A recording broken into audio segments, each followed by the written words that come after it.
here today. Let's evaluate together the global latent workspace in embodied agents and see if we can bridge consciousness and AI.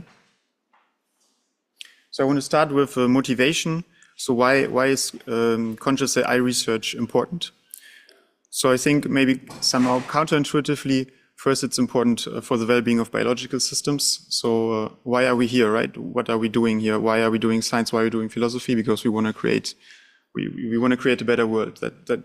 That's our goal, I think, at least for a lot of us. And so general artificial agents can help with this. They can help us make better science, better philosophy. They can do tasks that we don't want to do, and they excel. So something like the jack of all trades, they can do already like card games, robotic manipulation, and multimodal language processing. So this is possible, but still there's something missing. And what is missing? So it's at least conceivable that this is consciousness, because from the animal and human point of view, we know that if we're not conscious, then we are definitely impaired for certain complex tasks. So the second motivation, I think, is the well-being of artificial systems. So we are, it might be possible that we are creating consciousness down the road. We don't know that yet, and we need to make sure, I mean, that most people here are aware of that. We need to make sure that we're not creating mass suffering. And on the other hand, there's also the diametral ethical obligation, maybe. So if AI can have forms of consciousness which are kind of super blissful, which is something which we cannot even imagine, then we might have the obligation to actually create this on a mass scale as well. Although this doesn't sound very romantic, but if we can create something which has amazing experiences, then we have the obligation to create this, one could argue. So how can we even start making conscious AI? So I think the starting point for this clearly at this point are neuroscientific theories of consciousness, the closest to the source. And so there's a vast landscape now, which is something good, I think. So there has been, the last decades, the science of consciousness field has been blossoming. There are theories all over the place, and that is great. However, this is also a little bit much. Yeah, not all of these can be true. Only if they would all be subsets of each other or something like this. So we need to try to unify and prune where possible. So today I want to unify two of these theories. One is the global workspace theory, which says that information becomes conscious when it gets famous in the brain. So something like a frontal parietal hub connected via long-range axons in both directions makes information conscious when it comes from specialized processors, gets integrated into the hub, and then broadcast across the brain. The sensory-motor embodiment theory, on the other hand, is not so much a local theory. So it doesn't say so much about where consciousness would be localized, but it says more about like what would be the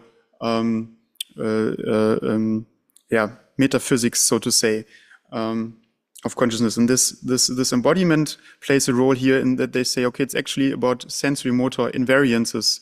So as an example, if we take the blind person, which we took electrodes on the tongue, and we connect the electrodes to a camera, and the blind person walks around, then this person can actually perceive a kind of visual space. This seems to be that it's not really the location of where it's happening, but it's somehow the way it is processed, and which might relate to sensory-motor relations and the shape of the body then in that sense. So now to the global latent workspace. So let's first have a schematic overview. So again, we have these processors mobilized into the conscious workspace. And now we just substitute these neuronal processors by specialized machine modules. So from this, we have then the global latent workspace where they can all communicate with each other. This has been proposed by Ruffen van Rooyen and Ryota Kanai. And so we can have something like a neural translation, which leads to semantic grounding if we connect visual processing with natural language processing, or even affordance if we connect visual representation to motor outputs. So now this is so much to the schema. So, but what would be the concrete? What would the concrete implementation look like? So here, look at the model architecture. Again, what we need is we need to broadcast and we need integration. So this information has to have the same format for all of these specialized modules. Otherwise, they cannot talk with each other. So we have here minimally 2 modules and the global workspace that connects them. And we set this up as follows. So in the team with Rufin, von Rohlen, we have in the middle the latent representation, which is connected to the modules through encoders and decoders. And these networks are trained via 4 losses. One is the translation loss, so we want to be able to get from one module to the other. Second is translation loss in the other direction. Then, I mean, it's basically the same loss function. Then also we need not just broadcast, but also a representation which is as similar as possible, right? So they kind of need to speak the same language, the modules. So we have a contrast loss that that both encoders have a similar central representation. Then demi-cycle, so this is semi-supervised learning, so this would be unsupervised. Just get back the same output you have from both sides, and then whole cycles. So from both sides go the whole way around. And I'm not going to talk about this here into detail, but this enforces that we can have broadcasting and optimal integration properties. So one use case for this is fast semi-supervised semantic grounding. This is now I'm first going to talk here about some things which have already been implemented before coming to the new things working on right now. So we have a vision and a language module. If we put on a visual input and a language input, so we train this on some corpora pairs, then we find that actually the translation, so get from vision to language or from language to vision, becomes 5 times quicker to get there. So in terms of number of bimodal sample pairs, you need 5 times less when you have this semi-supervised, so these cycles in there.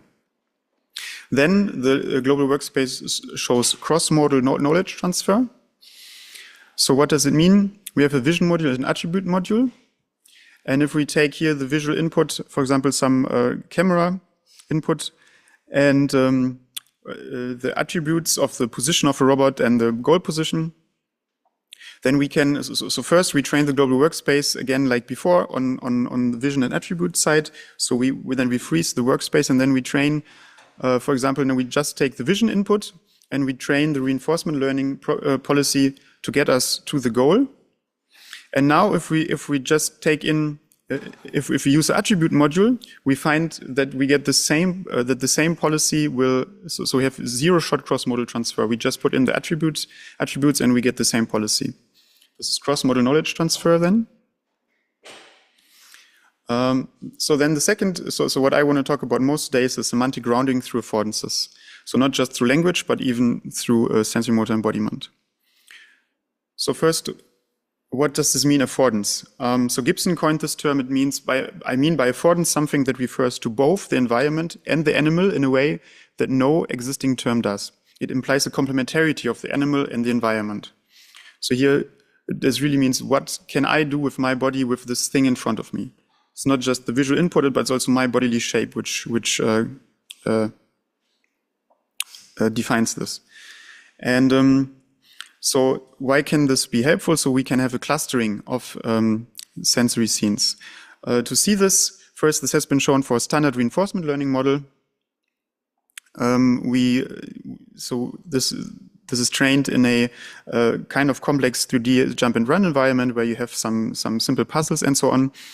And then the representations somewhat close to the action probabilities can be used. And if we look at them, if we look at how similar they are, depending on the visual scenes in a 2-dimensional space, then we see that actually there we get some kind of clustering. So this has been done by a colleague. So there's some kind of clustering of visual scenes which afford forward movement, like this arrow means you can go a level up, or backward movements if there's a wall.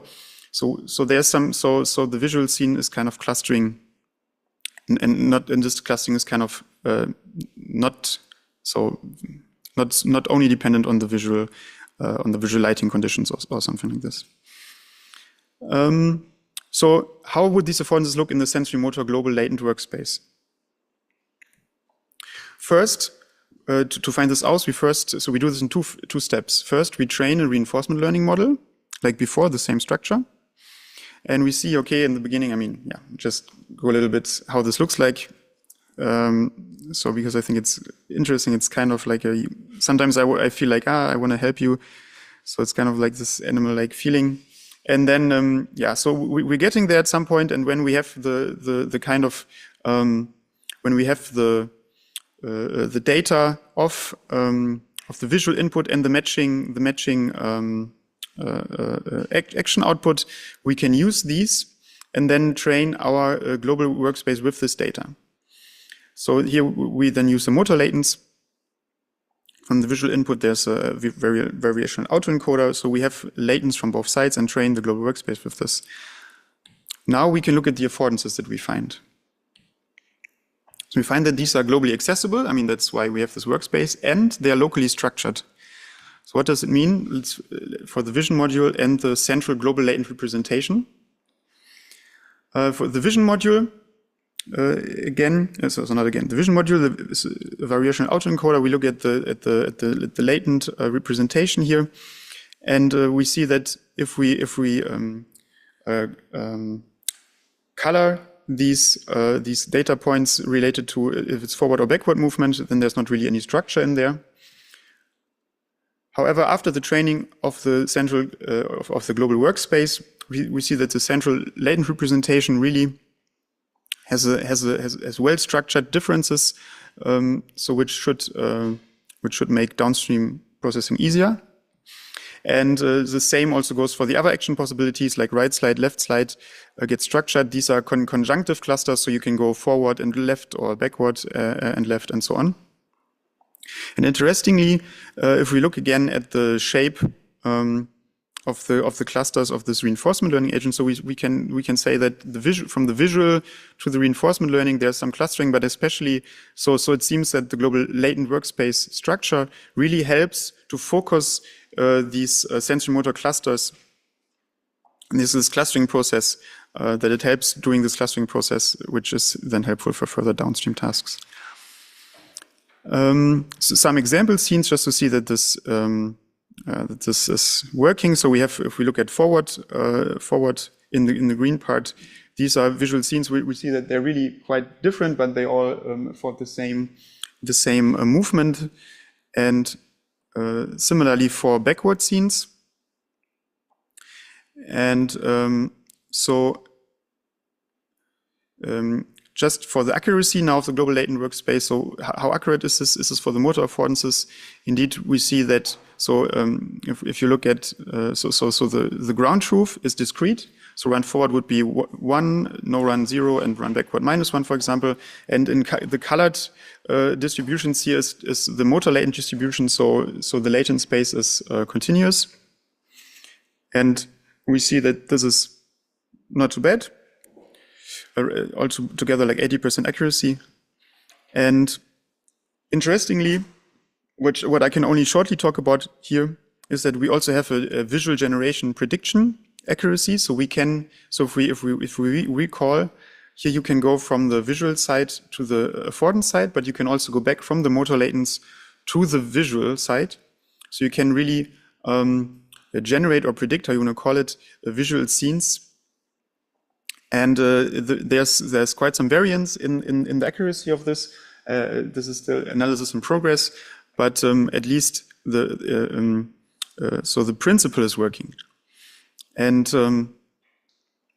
so what I want to say, what we find in the end is really that we have embodied global latent sensory motor representation from in the global latent workspace. And if we look at this in action, so we go from the vision to the motor side, and at the same time the motor side can predict the next visual input, and so this seems really very similar to what the sensory motor theory would predict, that there are some sensory motor laws which the architecture tries to find, and which should be sensible, of course, also in a functional way. Again, this is really an embodiment principle. So if you're not Yes, thank you. If you're not, yeah, so sensory motor affordance, sensory motor invariances always refer to some bodily structure, because how the sensor changes depends on how the motor affects the body, and how the body is geometrically positioned in space.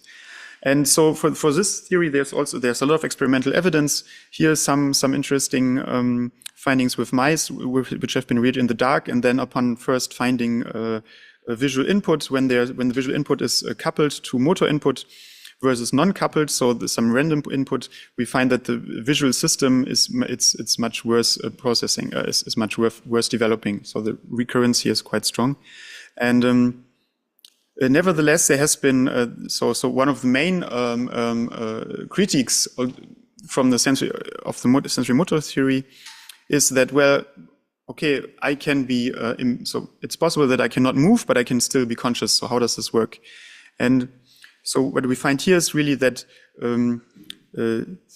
important is that there is a latent representation, and latent really in the sense of hidden, so that you don't need the connection to the motor module anymore. You can, I mean, you even don't need the vision module anymore. That's also how you can imagine of imagery or something like this. So this is really a standalone process once it has been integrated into the nervous system or a computational system. Another interesting point here is if you look at concerning linearity of the world, or as we perceive the world.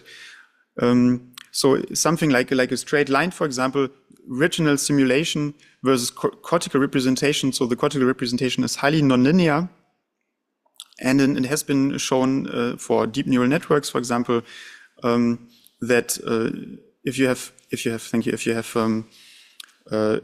nonlinear activation functions, you get a strong transformation of the manifold, so that you can, for example, have a linear separation of theretofore not separable data sets.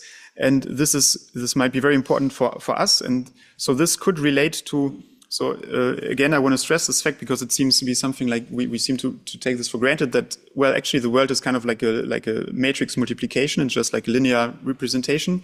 But this seems impossible if you think about it, because the brain is highly nonlinear processing. So why should we think that there's a linear transformation of something out there? So this really seems to be some embodied complementarity, which has been shaped by the body into really the manifolds, which then appear in the computational systems. Yes. So to conclude, and outlook and open questions. So first, global latent workspace is unifying. So we have seen that we can unify the global workspace theory and the sensory motor theory of consciousness here. Then it's functional.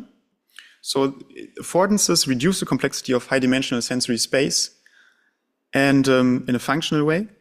And these sensory motor representations are not only globally accessible, but also structurally localized. So global always means like, it's everywhere. No, it's not everywhere. It's somewhere localized. It's still bounded somewhere so that other processors can use it.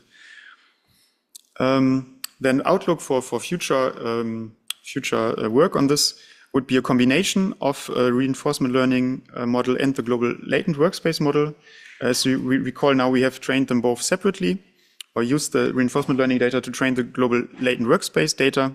And the idea is now to bring these together and do an end-to-end learning and see how this fares and its performance in comparison. And finally, some open questions.